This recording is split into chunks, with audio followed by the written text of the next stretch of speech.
Hindi lang ang 18 sa Singapore ang nakatakam sa mga pandesal sa katawan ni SB19 Josh Cullen, bigla nga raw uminit ang online world dahil sa pagtataples ng P-pop singer. Agad kasing nagtrending sa cyber universe ang topless photos, videos ni Josh on stage, nalabas pa ang briefs dahil nakababa ang suot niyang pants habang kumakadyot sa pagsayaw at kumakanta ng live.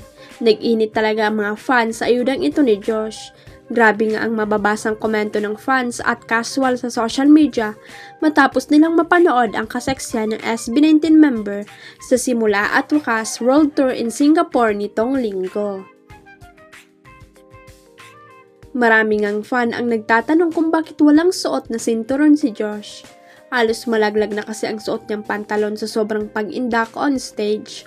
Lahat ay nagtatanong kung nasaan at kung sino ang kumuha ng belt ni Josh.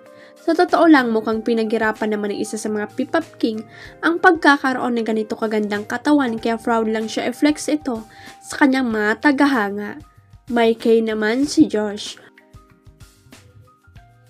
Hopya nga ang ibang fan na sana raw ay may isang production number ang SB19 na bukod kay Josh ay may pataplas din sina Estelle, Pablo, Ken at Justin para magkaalaman na kung sino ang may pinakamagandang katawan sa kanilang lima.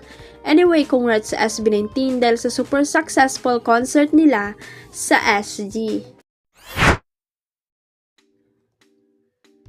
Matagal nang siniship ng fans ni Bini Joanna Robles na makasama ng bias nilang member ng Nations Girl Group ang super idol nito na si Catherine Bernardo.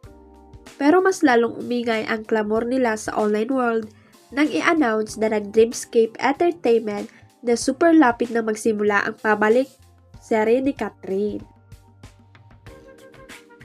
Ito raw yung serye na sinasabing unang magtatambal sina Kat at James.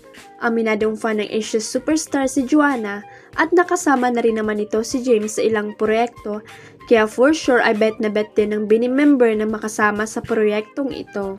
Kaya naman pala super nagdidilulo talaga ang mga fan na makajoin ang leader ng Bini sa inaabangang serye.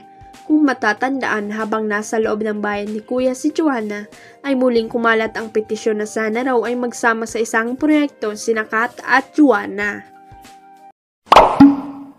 Huwag kalimutang i-click ang subscribe button at i-ring ang notification bell para sa latest at legit chika updates.